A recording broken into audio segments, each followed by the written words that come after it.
कहता है, कहते मौला बैठा मोरचे और देखे जन की भेड़, दवा 10 कोट जम किंकर तहां एक नाम की खेड़।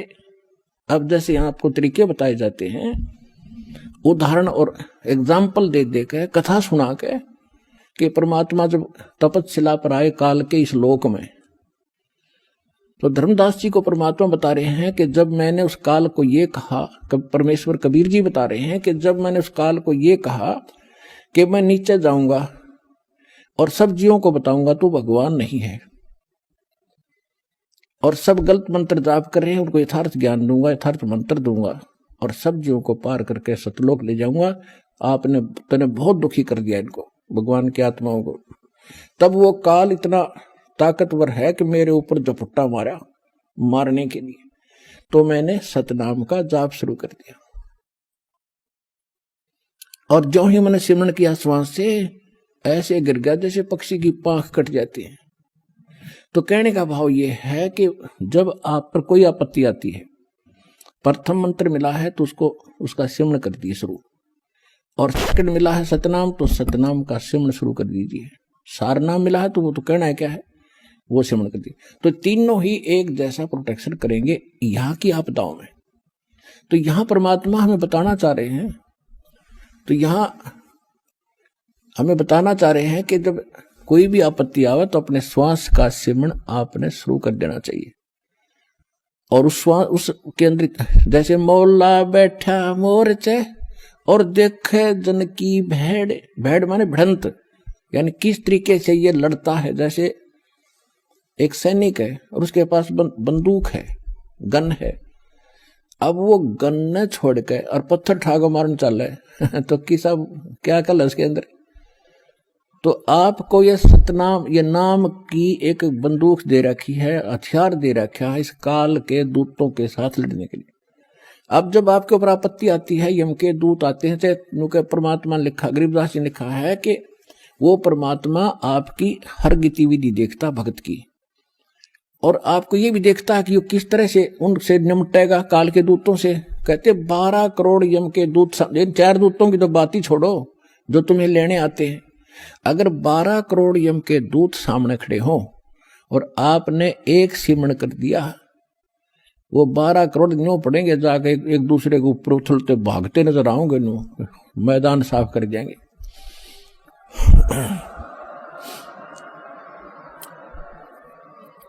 अब कहते हैं मौला बैठा मोरचे, मौला माने वो परमात्मा अपने स्थान पर देखा, और आप बैठे, मौला बैठा मोरचे देखे जन की भेड़।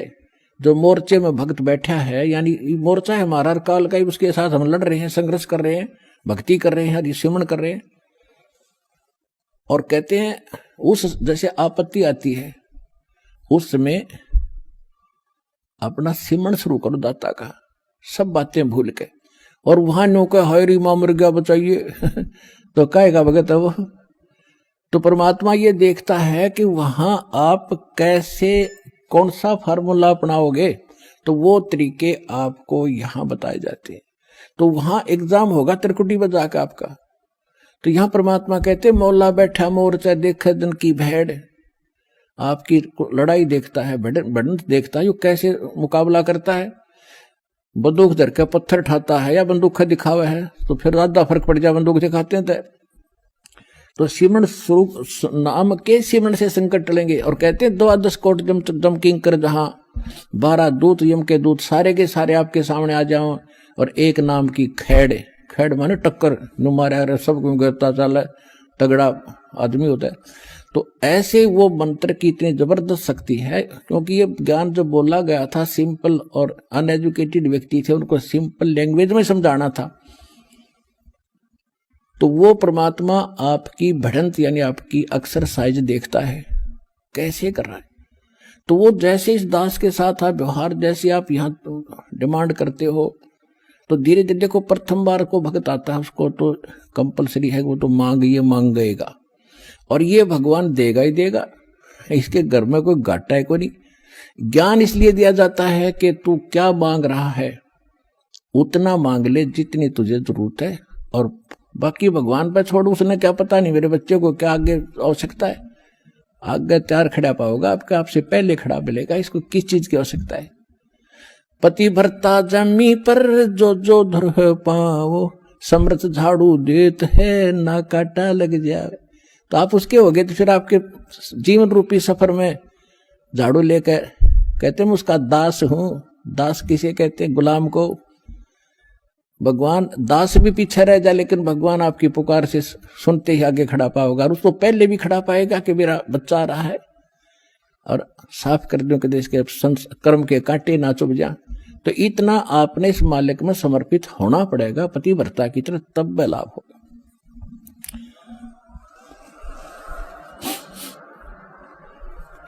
जब आप त्रिकुटी पर पहुंचोगे, अब जैसा भाव आपका यहां है, जैसे सोपन में भी फिर ऐसा ही करते हैं, जैसा आप अपने जागृत जीवन में कर रहे हो दिन में, ऐसा ही आपका फिर स्वप्न होगा। इस स्वप्न दिन में कोई केले बेचे रेडी लगा के बाजार में, वो करता ले 10 के 20, 10 के 20, 10 के 20, 8 के 20, 8 के 20, ऐसा नहीं मिलेगा। तो सपने में फिर वो नहीं बोलेगा ले 10 के 20, 10 के 20।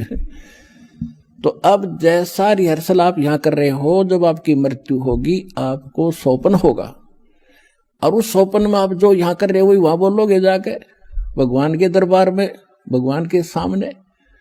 तो इसलिए पहले देखो, ये तो मालिक है, आपको टाइम देगा पूरा, आपकी उम्र बढ़ाओगा जब भक्ति नीत रखोगे तो, और तब तक आपकी यहाँ की संसारिक सुविधा भी सारी सेट कर देगा, क्योंकि उसको मालूम है ये जीव है। और कितना ज्ञान सुना ले, जब तक, अब सीधी सी बात है, जब तक पैर में काटा है, इतना कितनी सलाह दे ले जूता पहन ले, जूता पहन ले, कतई नहीं पहन सकता। वो तो काटा काट निकालना ही पड़ेगा जब जूता पुराना है। तो ये दास आपसे भक्ति करावेगा तो आपके ये कर्म के काटे, ये दुख जरूर दूर करेगा, ये गारंटी समझे।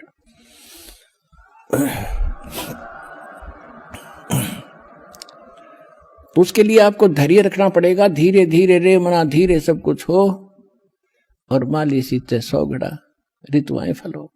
फिर गुरु मानुष कर जानते, गुरु बिन माल, गुरु मानुष कर जानते ते नर कहीं है अंध, ओ है दुखी संसार में फिर आगे काल के फंद।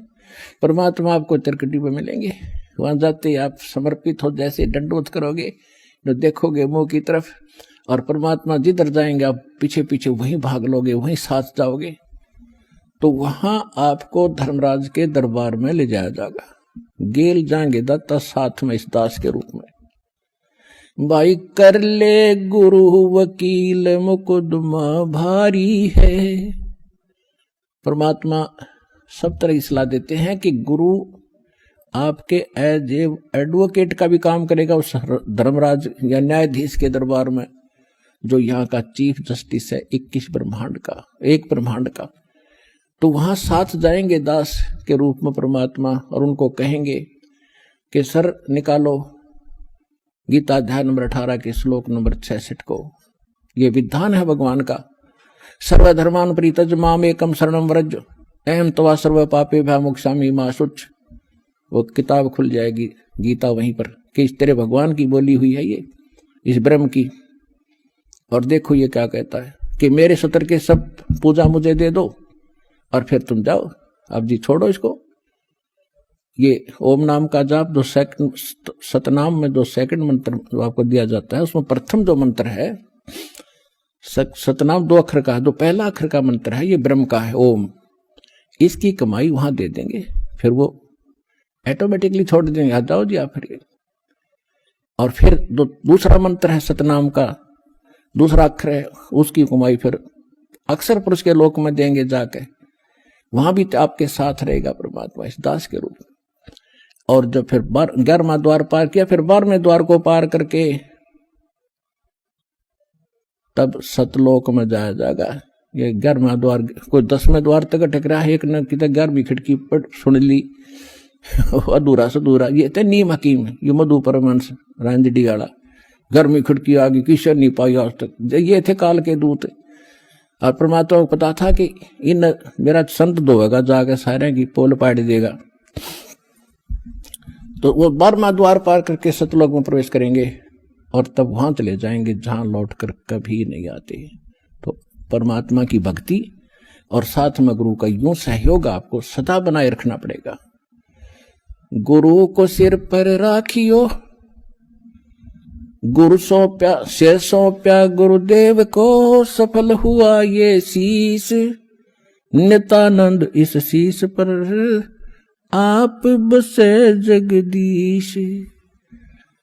कोटि जीव कोटि शीश तन दे लिए, जमराजा की फेंट, एक शीश दे के देख ले सतगुरु अपने की भेंट।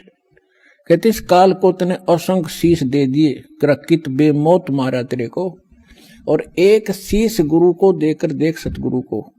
शीश देने का मतलब ये नहीं काट कर देना। एक गुरु शिष्य थे और गुरु उनको पढ़ा करते थे, बेटा गुरु की आज्ञा का पालन होना चाहिए, गुरु को भगवान के तुल्य मानना चाहिए। एक दिन उस गुरु ने परीक्षा लेनी चाहिए और कहा कि भाई आज मैं आपसे एक आदेश करता हूं। 5-7 भगत थे गुरु चेले,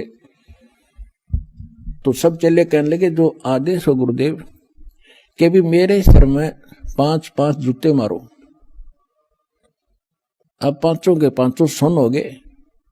तो फिर वो याद दिलाते हैं कि गुरु की आज्ञा का जो पालन नहीं करते वो शिष्य फेल होते हैं। भाई देख लो, और तो उठे नहीं, एक खड़ा हुआ, अपना जूता निकाला, गुरुजी के चरणों में बैठ के अपने सिर में मारे 5 पट्टा पट। गुरुजी बोला भाई डांडी मत मारे, तेरे सिर में नहीं मेरे सिर में कहा था मैंने, मेरे मार। तो उस विवेकशील चेले ने कहा जी ये दास का शीश भी तो आपका ही है। तो कहने का भाव ये, आपने ऐसे समर्पित और विवेक से होना पड़ेगा, तब गुरु बिना आपका मोक्ष नहीं। और गुरु आपको मिल गया, आप कल्याण कराओ, अपने परिवार को लाओ, और जहां तक संभव हो सके इस ज्ञान को फैलाओ। बहुत बड़ा परोपकार होगा आपको, विश्व का कल्याण होगा। बोलो सतगुरुदेव।